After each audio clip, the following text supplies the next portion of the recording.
On today's show, every baseball season. What comes with a new baseball season? A whole lot of surprises because these are humans and it's not chalk. You gotta play the games. And I'm talking specifically about the most surprising things to happen with the Padres in 2025 thus far. And some of them you might not have expected, right? Which fits the theme of the episode. So let's get to it.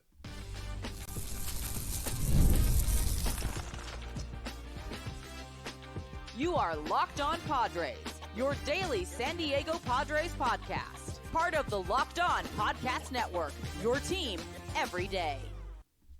Greetings, ladies and gentlemen, and welcome to another edition of Locked On Padres podcast, which is part of the Locked On Podcast Network, your team every day for Thursday, May 15th. As always, I am your host, the San Diego Padres fan from New Jersey, Javier Reyes. You can follow me on Twitter /X and Blue Sky at Javipeno, JAVIIPENO. Feel free to reach out there with any questions, comments, or concerns that you have and be featured potentially every Monday on the Mailbag episode. Mailbag Monday, that's what we do over here. Today's episode, guys, we are doing biggest surprises, right? It's an easy topic, I understand. And for those who watch the Monday episode, you know that I am currently in San Diego at the time of this. So you're seeing past Javier. So if anything crazy happens, my apologies. We'll talk about it next week. But today's show, guys, we're talking about big surprises. And in my opinion, this is, of course, a subjective thing, right? Because for me, there are some things that don't surprise me, right? There are plenty of players. Xander Bogaerts not playing all that well. That's not too surprising to me. Dylan Cease's ERA being super high. That, to me, isn't super shocking because of what I think Dylan Cease can be, which is a guy whose ERA, as we've talked about many times, can get bloated a little bit because of the hard contact. But we're going to be talking about some of those other things that I think have genuinely surprised me. And I know that there are some common ones, right? I just mentioned them. Dylan Cease, Xander Bogaerts, and I think some people would probably be surprised by how good Nick Pivetta has been, right? But me personally, this is for the everydayers who have been listening since the summer ended, right? And since the offseason began. That for me, someone like Nick Pivetta, I've been really high on him. So that's not as big of a surprise. But if there's something that I miss, or if you really disagree and you think those things are really shocking, feel free to leave a comment in the YouTube comment section and reach out to me on all those places. But let's start with some batters. And in my opinion, we got to start big. It's one of the most obvious ones. Because let me tell you, it's on top of it being rare that a player like this does well, it's rare that like spring training ended up being a pretty fortuitous sample size for what we could expect going forward. And that is one Sir Gavin Sheets for the Padres this year. Basically everything about him has been surprising. This is a player whose high in WRC plus was in 54 games in 2021 when he had a 123 WRC plus. Ever since then, he had a 99, then a 61, then an 88. He has been a negative win player for 2 straight years, which maybe the Padres should start doing that, right? Go after negative win players, right? They should do that from now on because they did it with Jackson Merrill and that turned out pretty well for them. But this year, he is slashing 304, 358 with a 500 slugging. That is good for a 142 WRC plus. It has been astounding. And don't get me wrong, I don't think this is Jurickson Profar. Right? I don't think that's what kind of player that the Padres found here because Jurickson Profar was a position player. He, in the sense that he was playing in the outfield every day. Not necessarily the best outfield, but he was playing out in the outfield every day and he didn't have to sit against lefties. And he was one of the most clutch hitters in literally all of baseball last year. Actually, I think the most clutch. So Gavin Sheets hasn't been that obscene, right? And there is a degree to which I think he'll slow down. I don't think he's a 300 hitter because he does strike out still a lot, 26%, the highest of his career so far. But what I think has been so interesting about Gavin Sheets, and also he has a 382 BABIP, by the way. So for a player that's not fast, expect the batting average to go down. But here's the thing. With Gavin Sheets, that's not part of his game. This is a guy who wants to hit for extra bases, who wants to slug, who wants to hit for a good amount of power. And he's doing that. Is he selling out? And what I mean by that is he's going to strike out more. He's going to whiff on more pitches. But it's worth it if he can launch the ball the way that he has been. And so far, you've seen the results of that. In terms of the percentiles, he's in the 97th percentile in hard hit rate among all qualified players. That's not a fluke, right? This is not Adam Frazier. Launch angle, he's a 90th percentile. In terms of his average exit velocity, he's in the 92nd percentile. Do I think this is a 30 home run player? No. Do I think it's maybe a 18 to 20 home run player? Yes, I think he could do that. And I think he's going to hit for a lot of extra bases. You saw it this past weekend in Coors. Hopefully you saw it in this Angels series. I think it's pretty legit. But it is true that I do expect it to come down to an extent. Because if there's one thing about Sheets is that he really is kind of embracing like just selling out and saying, I'm trying to launch the ball. And as a result, I'm going to have a lot of swings and misses. I'm going to have a lot of strikeouts. It's going to happen. And especially in the case of Gavin Sheets, it's the bottom third of the zone, right? Low and outside, he's striking out 50% of the time. Down middle is 29%. And then in the inside it's 40%, right? Like he is striking out a decent amount, that bottom third, because he's trying to carry the ball. Hard to carry the ball when it's that low in the zone, right? And that's just kind of what's going to happen with him. And in my opinion, while this isn't a player that I think needs to be extended or anything like that, I do think that this is a very huge piece for this Padres lineup, especially for when Jackson Merrill, Jake Cronenworth, and Luis Arraez were out, right? Like it is nice to have this player that can be the right side of a platoon. I am still hopeful that the Padres go out and get themselves someone who crushes lefties, because Gavin Sheets does sit against lefties. He's never been good against lefties. But there's something to be said for Gavin Sheets' new scenery from one of the worst organizations run in baseball right now in the Chicago White Sox. Going to the Padres, not having to play in the field, just focusing all on his batting. I think you could see, let's call it a little bit of our own Jock Peterson. You know what I mean? A little bit of that type of player, while Jock Peterson, I think at his best has been better than Gavin Sheets. This is a legitimate thing, I think, to an extent. I just think the batting average will go down. 382 BABIP for a player whose career BABIP is 271, which is batting average on balls in play. And for a player who isn't very fast, it's going to go down. I could actually see it getting to the point where he's at a 250, right? But if he just stays above water and he at least has a okay walk rate, right? An okay walk rate. I'd like to see that go up a little bit at 7.3%. I think he can make up for all of that and just be, like I said, a little bit of a righty killer and a useful piece for this Padres lineup. But I never would have expected it. And I never expected that the spring training would be true. Remember, this guy hit 7 home runs or whatever it was in spring training. And that's why he got a spot on the team and seems to be working. Enjoying it while it lasts for whatever it is. But I do think it's going to last a decent amount of time. Next up, though, in things that are surprising, my boy, Robert Suarez. I should have been familiar with your game. This is a classic case of Javi. You're getting too bogged down by the numbers. You know, I get it. His whiff rate wasn't very good last year. I get it, Javi. I know. Right? Like, Robert Suarez was not getting as many strikeouts as you would want from a guy who's throwing that hard, and especially for a guy who's giving up a lot of hard hits. Right? That is one of the things that he did last year. In terms of his hard hit rate last year, he was in the 35th percentile among all pitchers. Yes, he has the velocity and all that, but it made me worried. And in the second half of last year, he really did struggle. He had a 4.21 ERA in the second half of last year. But man, if he hasn't bounced back. And what is especially surprising is the utilization of his changeup. That has been what has, in my opinion, really differentiated him and made him a lot better. Now, don't get me wrong, he's still getting hit hard, like really hard, and he doesn't give up a lot of ground balls. So that ERA is going to go up at some point. But is it going to be egregious? I don't think so, as suggested by his FIP, which is 1.76 on the season, and he's got an expected ERA of 2.82, because the strikeouts are legit, and I think that changeup is legit for Robert Suarez. I think that's why he's been so much more dominant this year, is the changeup has been just infinitely better. He's used it a whole lot more. 12.6% of his pitches in 2024 were changeup. This year, 31.5%. It is a genuine mix, and he even throws his sinker at 12.8% of the time. It's still a fastball palooza, don't get me wrong. That is his pitch, but he's lowered it from 70% to 55%. And I think that is why I think this will mostly still be a good reliever. And why, Javi, you should have ignored it and just trusted the aura. My dude is throwing heat every single inning, every time he comes out. And he's challenging guys. He's confident. He looked great in the playoffs too. Probably should have used that more as an example. And he just trusts his stuff. I love that. And he's calm.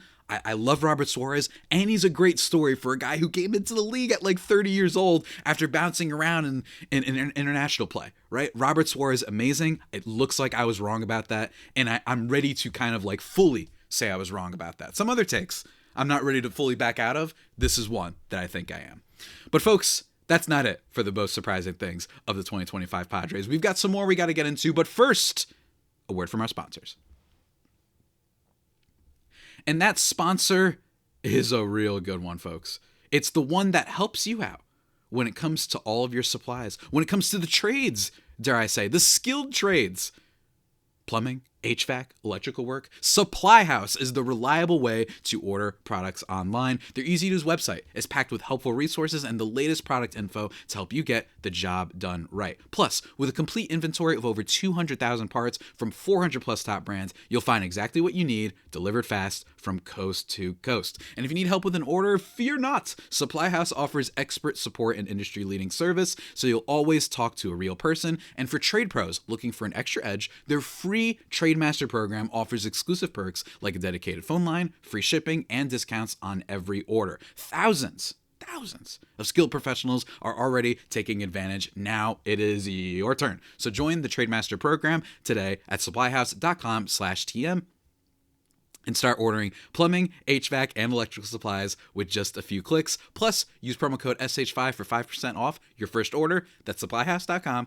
Go check it out.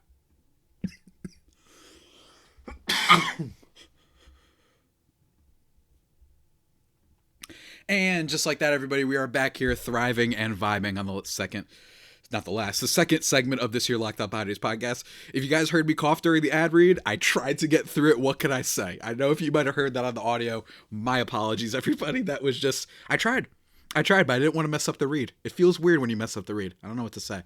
But let's continue talking about some of the biggest surprises of the Padres. We just talked about Gavin Sheets and Robert Suarez. Now I've got some minor ones that I want to talk about. Two minor ones. Number one, just in general, and this is never not going to be surprising, just how obscenely good the NL West has been so far. I mean, this is a division that features 4 teams that are pretty dang good. And I know that one of them doesn't look great right now in the Arizona Diamondbacks, but they're 21-20. But part of that, guys, is because their schedule has been kind of crazy. Like, I don't know if you guys have seen this. The Diamondbacks have played like the Cubs. They've played the Dodgers. Like, they've played a lot of tough teams lately. And in my opinion, that's part of why they've struggled a little bit. It helps the Padres, make no mistake. I'm happy about that. But then the Giants at 24-17, the Padres 25-14 at the time of this recording, and then the Dodgers 27-14. That's not surprising, but just in general, it's never not going to be surprising seeing 4 teams that are all in contention. And let me tell you, with the D-backs, my early spicy conspiratorial take is, what did Vegas know? What did Vegas know? And what I mean by that, and for our friends over at FanDuel, you know what I'm talking about, because at one point or before the season, and I know I'm going a little bit off tangent, but just hear me out on this. I think it's interesting. The Arizona Diamondbacks win-loss total was, or their over-under, I should say, was at 85.5. And sometimes that's weird, because I looked at that and I said, and I wrote about this for justbaseball.com, great website, go check it out. I wrote about it, I said, wait, this is a team that won 89 games last year despite its entire rotation imploding and struggling in the first half. And they also were in the World Series the previous year, and their over-unders at 85.5. What did they know? So we'll have to still see, right? We'll still have to see. But wow, crazy stuff. So just in general, how surprisingly good the division has been. I'm not shocked, but it's just a minor one for me. An actual one that is a little bit of a surprise is Luis Arraez. A little bit of a rhyme there. Luis Arraez so far isn't doing poorly. I wouldn't call him like a bad player or anything like that. But if you go by wins above replacement, he has not been that great, right? In terms of WAR, Luis Arraez is still in the negative, 0.1 in fact. He has a 111 WRC plus this year, which again isn't terrible, but 289, 329, 415 slash line is not going to get it done for a player that doesn't provide much defensive value, doesn't walk, and most importantly, does not hit for power, right? So the defense, the speed, all these things, it means that Luis Arraez really has to hit more. And I'm a little bit surprised because on top of looking really good in spring training, I thought that Luis Arraez was going to be a real demon this year. I thought we were going to get that 2.5 win type of player guy who was just a menace at the plate. And don't get me wrong, he's shown his moments. But I'm actually starting to wonder if Luis Arraez is just destined to not be an amazing Padre. Because if you look at his splits in terms of home versus away, right? He is a completely different hitter at Petco versus outside of Petco. He's got an 83 WRC plus so far at Petco and a 120, I'm sorry, my mistake, 75 WRC plus at Petco and then a 138 when they're not at Petco. That is a pretty big difference. And I don't know if it's a fluke because the same thing happened last year in 2024. 83 WRC plus at home, which mostly was at Petco. I know he was out with the Marlins for a little bit. And then away, 135. I'm starting to wonder, and maybe I should have known this before, but I think I wrote it off because it was just a one-year thing and that he had the thumb injury. Is this a guy who's just not going to be built well for this particular team? Which stinks because I do think this is the type of player that'll be great for this team, right? He's the type of player that mixes up with all the superstars. You just have Arraez being a pest right after Tatis gets on base, and he can score if he steals a base. But I am a little bit surprised that he hasn't been hitting all that well. But I'm wondering if part of it is, should we have seen it coming? Maybe Petco is just not the park with the right dimensions for him. So yeah, when it's all said and done, in general, a little bit surprised by Luis Arraez, and I'm just starting to wonder, like, I don't know if he's going to work totally for this team. We'll have to see, because you wouldn't think with these ballpark dimensions that would affect a player like Arraez, but for whatever reason it is. Maybe I'm not smart enough to know. I don't have all the numbers in front of me.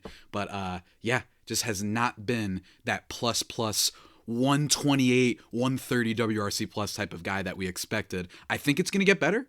I do. I think Arraez is going to get better. I think that he's just been a little bit weird to start the season. I think it'll get better, and I still think he has value in this lineup. Just having a guaranteed above average bat is very cool. He's never been an above average or a below average WRC plus guy. That's great. And no, I don't know if he's part of this team. And frankly, I bet Padres brass isn't bullish on him extending his future with San Diego too. So enjoy it while it lasts, but we shall see. Next up, in terms of some storylines, I guess that are a little bit surprising. A little bit of a treat for you guys before we head into the final segment. This is a fun one, kind of a weird one, but it's basically just how little missing out on Roki Sasaki has affected not just the Padres, but the vibes in general, right? I feel like, I don't know about you guys, but I was worried that we were going to see this guy come in and be really, really sharp and scary, right? We were going to be like, oh no, this guy, maybe he's not going to be an ace. I never thought he was going to be an ace. But was he a guy that was going to have like a 3.9 ERA, maybe even 4, and show the potential? Absolutely. And so far, Roki Sasaki has been genuinely bad. I know I'm doing a little bit of hating here, but Randy Vasquez has literally been a better player.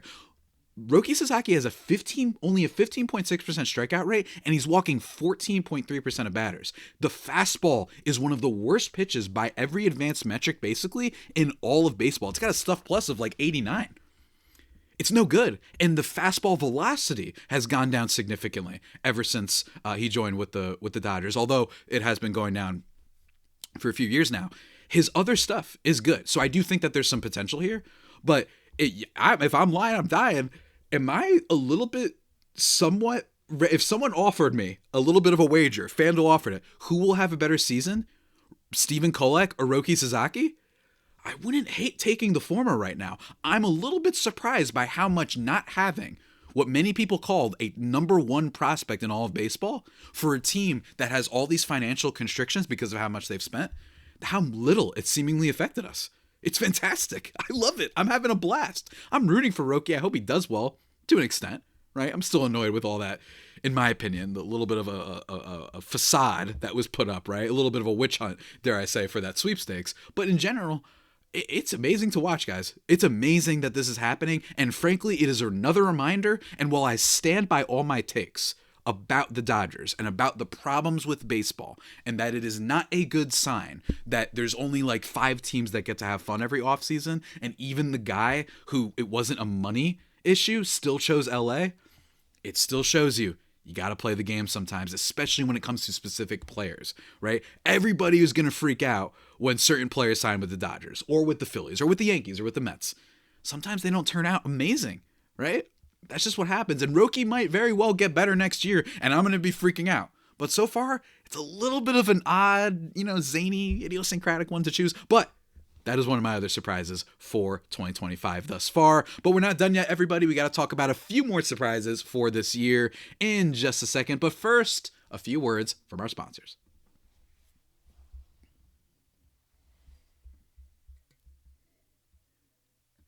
And just like that, everybody, we are back thriving and vibing here on the Locked On Padres podcast. Talking about biggest surprises for the year thus far. We will recap them all at the end of this show because I like doing little listicles every now and then. But let's do it, guys. Next one up is starting off the season, a little bit of a small one, but just a tiny, tiny little thing. Starting off the season with a sweep of the Braves was so wild, and I never would have expected that. Like, genuinely, they could not hit. And then for right after that, for Jerkson Profar to get suspended, I was shocked. I did not think that was going to happen. I thought that this was going to be hopefully a good team. But for them to win every game against the Braves and then to win both games against Cleveland, I guess just in general, I'd say hot start. But it says a lot that they started their season by sweeping a team that was the second highest in terms of odds for the most wins in baseball to the Dodgers, and then sweeping the team, I should say, in 3 games that just made the ALCS last year and doing it pretty handedly. 7-0 win against Cleveland, 5-2 win against them, 7-2, 5-0 against the Braves, 1-0 against the Braves, 4-3, 7-4. Like, those are just surprising things. It's an amazing way to start the season. I didn't think it would start that way. And granted, I don't think anyone did, because you never can expect stuff like that. I don't care what team you are. It's just kind of always going to be surprising, especially for this Padres team that had a really scary offseason for a lot of it. Moving on, though. Next thing that was a little bit surprising for me is a little bit of a tiny thing, but how seemingly Jackson Merrill just completely validating his contract almost instantaneously. I know he didn't sign it before the season, and he had been doing some stuff before, like he actually signed the contract. He'd been doing well, but for Jackson Merrill to have a 1.2 wins above replacement mark in just 14 games, I don't care, man. That's crazy. Like, I talked about it on Monday's show, which was that it's Vlad, Ohtani, and then Aaron Judge. And then Jackson Merrill for the best OPS mark since July 24th of last year. In general, Jackson Merrill is as shocking a player that I personally have seen in a very long time. Did he have talent? Of course. But for him to be this good so quickly, and for a lot of questions. We talked with Michael Bauman of Fangraphs before the season came out, and we talked about his article talking about, like, there are some concerns about Jackson Merrill, not a ton, because of the walk rate. But so far it hasn't mattered. And a big reason for that is because I think he's got some of the best hit tool, like just solid putting bat to ball, that I think I've seen in, like, I don't even know, like, my time covering the Padres. It's still a very short sample size. Don't get me wrong, 14 games. But even still, for you to be doing that, for you to be providing the defense and getting clutch home runs, he hit a home run the first day after signing his contract. It's just a little bit surprising to me. I'm not surprised he's good. I'm surprised how quickly he's like, yeah, I really am that guy. Don't worry. This is not going to be one of those Will Myers Rookie of the Year type situations. I understand they're different players. You guys get what I'm saying, though. Just winning Rookie of the Year and then kind of falling off right after that. Jackson Merrill doesn't look like he's going to be one of those guys. So shout out to him. We love you very, very much. Last 2 things are about Fernando Tatis Jr. and Manny Machado. One of them I have mentioned on the show, and I mentioned it on Monday. My big surprise is that Manny Machado only has 3 home runs this year. I'm just a little bit surprised. Just a little bit. And Manny Machado has a 1.4 wins above replacement mark. I'm not surprised that Manny's been good this year. Don't get me wrong. But I am surprised at I'm a little bit surprised at how much better he was. Before the season, I talked about how I did think that he could be a 4.5, 4-win player still. And he's been that for a while. He's basically been guaranteed that. 2020 doesn't count as much, right? That was a little bit weird. But to get a high 3-win player basically guaranteed every year, a guy who's never going to hit for below average or anything like that, and he's had at least, 28 home runs every season since 2015, right? Excluding 2020 in this case, the COVID season. At least 28 home runs since 2015. He's super solid, but there were some things. The fact that he swings at a lot of pitches did surprise me, right? In terms of, not surprise me, it does surprise me a little bit how well he's doing currently because he swings at so many pitches. But that slash line, 324, 385, 483, it's a little bit similar to the year in which, in my opinion, I thought he should have won MVP, which was back in 2022. He's looking awesome. The defensive metrics on him, I don't trust. He's got a minus outs above average mark. I'm just not trusting that. Like, I watch him play. Maybe the range isn't there. That's totally possible. But I've seen him make some crazy plays, like, routinely every week. So I'm not totally trusting that marker for him. He's still a good defensive player.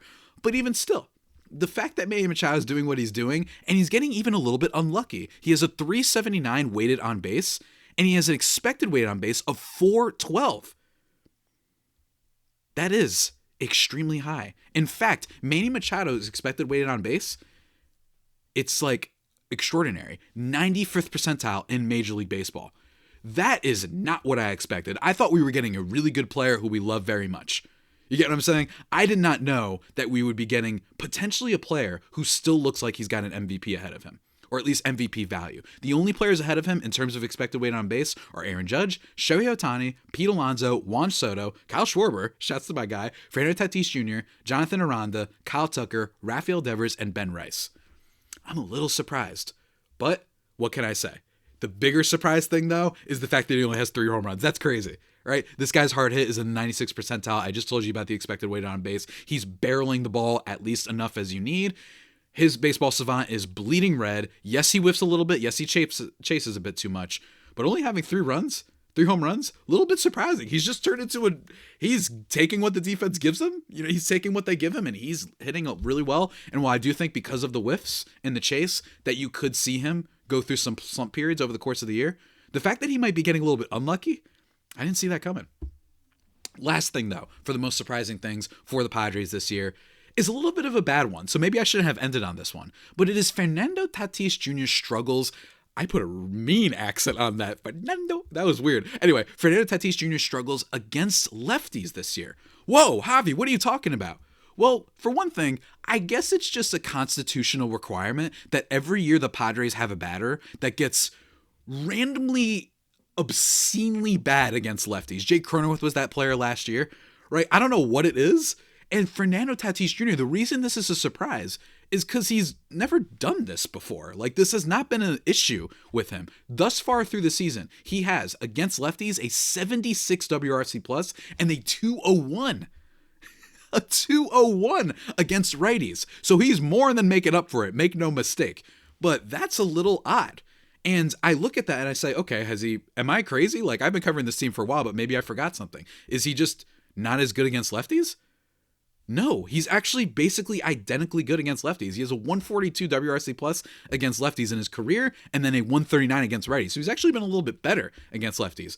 I'm not sure what's going on here. The only thing I can say is we have seen, when it comes to his pitches, what he struggles with. And what he's been struggling with this year is he's whiffed on a lot of pitches in the top third of the zone, whether inside, middle, or outside, right? He has whiffed on a lot of those pitches. It's not something I'm freaking out over. And frankly, part of it could be that, remember, he did change his batting stance a little bit. He has changed his plate approach. He is walking a whole lot this year. We've talked about this a lot on this show, and that's why I think he could be back to his MVP form, is the fact that this is a guy with a 9.7% walk rate and a 17% strikeout rate. But while I don't think that those numbers are going to keep the entire way, right? It is worth noting that he did change the leg kick. He did change his batting stance. So it is possible that maybe there's a little bit of adjustment period he's having towards lefties for whatever reason. I don't think it's going to affect him too much. And frankly, he can have a 76 WRC plus against lefties if he wants to, if it means he's going to be the best player in history against righties. Like, I don't really care, honestly, if that's the case. And it doesn't seem like he's getting overly lucky in any cases. It does not seem like this is some sign that Tatis is going to go down. His expected weight on base is actually higher than his current weighted on base because he just hits the ball so hard and he draws enough walks. But when it comes to making contact with stuff on the top third of the zone, he has not been able to do that. Am I freaking out of this? No, because he's never been this bad against lefties. I'm just giving you reasons for why it could continue for a bit longer. But if it doesn't, I won't be surprised. I'll just be like, yeah, because he's never shown this trend before. But I thought it was worth pointing out, Fernando Tatis Jr. not doing good against lefties. One of the worst batters in baseball against lefties in a lot of ways. Not freaking out. This guy still has a 2.5 wins above replacement mark. That is almost better than the entirety he had last year of 2024 of 3.2. All right, granted, he got hurt last year, but even still, I just think we're seeing a true superstar, and it's just a thing worth noting. Don't get mad at me. I'm not upset. It's okay. I'm just saying, a little bit surprising. And with that all being said, guys, that is it for my list of the most surprising things for the Padres this year. A lot of fun ones on here. We're going to repeat them one more time. Robert Suarez being as good as he is, especially with the changeup. Gavin Sheets being as good as he's been. Luis Arias not being all that great yet, and especially his home road splits. How obscenely good the National League West has been. Tatis' struggles against left-handed pitchers. Manny Machado only having 3 home runs. And starting off the sweep of the Braves and Profar suspension right after. That's not part of it, but still, it's just funny to mention that. How seemingly 0 adjustments Jackson Merrill has had, and then how little missing out on Roki Sasaki. See, it is not living rent-free in our head right now. We kicked it out of the house. We said, we don't want it. You know what I mean? We free rent. We don't care. We're not having you in our heads. Awesome season for the Padres thus far. Hopefully by the time you guys are watching this episode, they didn't get swept by the Angels and make me look dumb. Right? I hope not. But regardless, stay tuned for tomorrow's episode where I'm going to be doing a crossover with Ty Dane Gonzalez of Locked On Mariners, previewing the series, and a series in which I will be at one of the games on Sunday. Very, very exciting. And of course, send me all of your questions and comments and whatnot. I will still be doing some recordings while I'm in San Diego. So don't worry about that. You're still getting your content next week. I just had to record this week's a little bit ahead of time. So this is Javi from the past. And until next time, everybody, take care. What is it? No, I say stay safe and stay faithful. My Friday faithful homies, take care. Almost messed it up there.